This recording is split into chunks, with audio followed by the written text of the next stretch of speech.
media, in regards to the mainstream media, Okay. for different, whether they've got corporate donors, whether they've got certain political biases, I feel like I never hear the same accusations towards alternative media from alternative media. Right. That people are very quick to say something like, oh, like CNN is incentivized to show you like this thing about the Democratic Party to make you like them. But in some ways, I mean, like, alternative media can have a bunch of bad incentives too, no? 100%. I mean, my view on that is when you look at new media, alternative media, generally, like I'm just thinking through my head as you're asking the question, people are pretty transparent about presenting who they are, what their bias is, who they like, who they don't like, kind of what their general approach is. Whereas when you look at like the Washington Post, you look at CNN, you look at a lot of these institutions that have historically presented themselves as unbiased journalists. Right.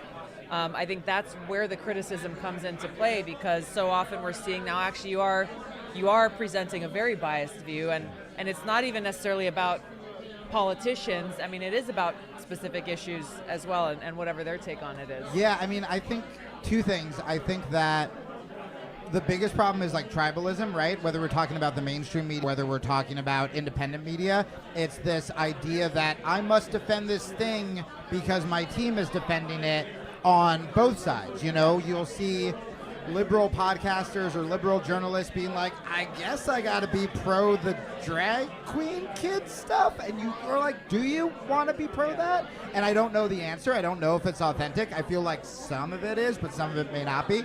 Same thing happens with the right. Something big conservative happens that, you know, all my conservative friends are in Austin are pro-gay rights, or, you know, it's just like hanging out with my liberal friends until we really get into the nitty-gritty. So I think that's part of it. And then I also think the great thing about, you know, back in the day, the pre-Taylor Lorenz Washington Post or the New York Times, is they had resources. So I also wonder if as independent media makes more money and they start to be able to hire journalists and, you know, fact checkers and do more on the ground reporting, if then it's going to become a competition. Because, you know, as much as we like independent journalism, they do still lack that old school muckraking, you know, The rigor of all like the traditional journalistic work, which is like pretty rigorous depending on the type of story that you're investigating. Yeah. Totally. And building out those relationships in your institutions, having a guy that you can call that works in the State Department, or having a source in the FBI that you can tap for You information. need is pretty a important. gritty Mark Ruffalo in a basement that's like not taking guff from the top. Or Sure, yeah. whatever that movie was. But then you look at people like Matt Taibbi on Substack, and people who have come from very different backgrounds, even in journalism, now recognizing, hey, there's so much freedom to be able to do real investigative journalism on a platform like Substack, where you don't have, let's say, an editor who's saying, oh, no, like we can't print that story because, you know, we've got a source in this organization and we'll burn that relationship if you print this investigative I'm piece so on glad you them. said that. Like, Taibbi and Greenwald, I became friends with them when they were darlings of the left. Yeah. And this goes back to the tribalism, because it was under George Bush. I mean, Taibbi was being called the next Hunter S. Thompson. Greenwald was beloved for everything he was doing against Bush and Cheney, and now they're treated like, you know, neocons, essentially. I think that was one of the things in Matt Taibbi's book, Media Inc., that was so interesting to me, was he pointed out, much like Washington is very much a bubble that's a popularity contest, so is the media. Yes. So if you're the guy like Matt, he's just like, he was always the guy who was kind of the outsider who he wasn't with the cool kids at school. No. And he talked about in the book about how, you know, there, I forget which presidential campaign it was, but he was part of the media who was traveling around with candidates on the plane, and then because he's writing monthly pieces for Rolling Stone and not turning things around, he's like, he had the space to observe a lot more of what was going on, and he started reporting on the reporters. Right, And talking about, you know, what they're doing, the conversations they're having, and how they're choosing what stories to run, which ones not to run, what to cover, what not to cover, what candidates they like, which ones they didn't like.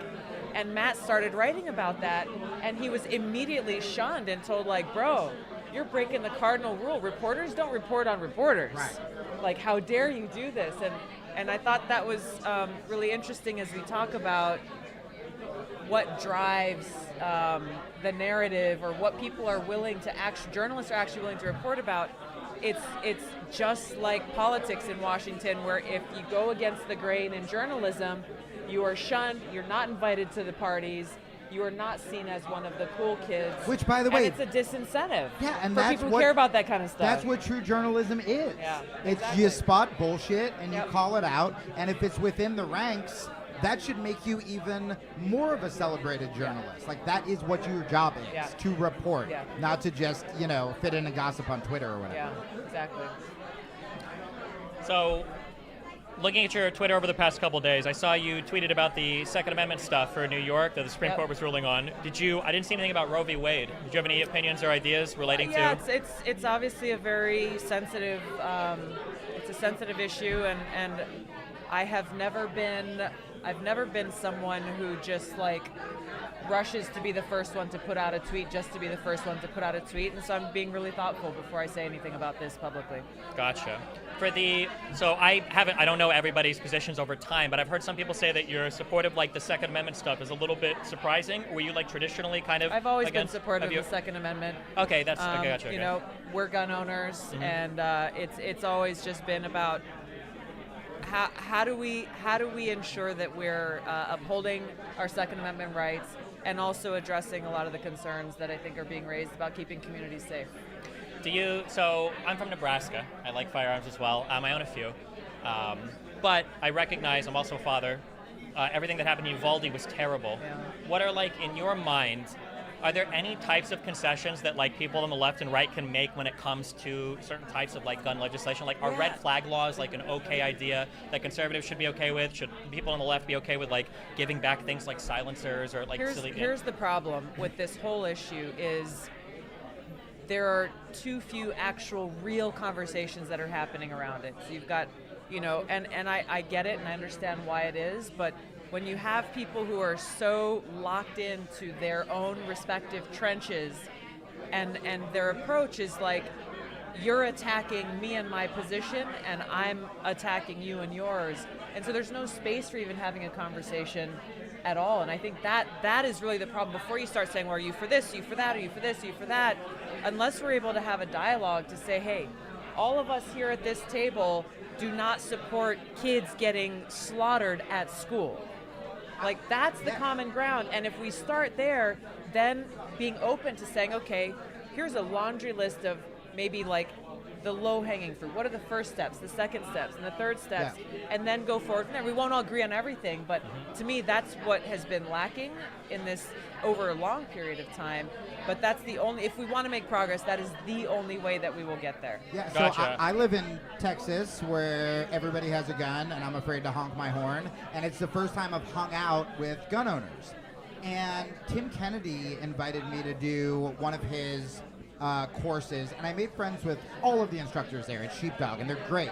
And I asked them that, because on Twitter, essentially, if you are pro-gun after a shooting, just like you were saying, Tulsi, the dialogue is you want kids to die, right? And so I was asking, the staff, I was like, hey, when you guys go on the news, when you go on Fox News or whatever, why aren't you giving... Because you're more of an expert than me, right? Tim Kennedy has shot guns. Tim Kennedy knows how to protect a building, how to lock down a place, how to evacuate people. Why aren't you talking about methods? Why are all of the people who are actually trained, as opposed to, all of my woke friends from Park Slope or whatever who have never shot a gun, why are we talking about it? And what one of their firearms instructors told me is every time he gets asked to go on the news, he is forced to debate, should we take all guns?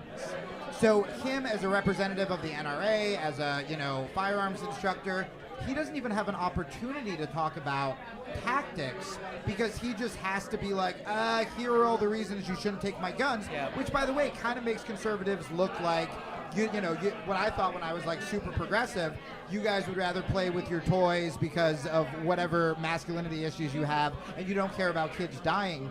But the way the media works, they're automatically put on their heels, whereas we should be asking them, instead of making them defensive, We should go, hey, what do you think we should do? Yeah. Period. Because they Exactly.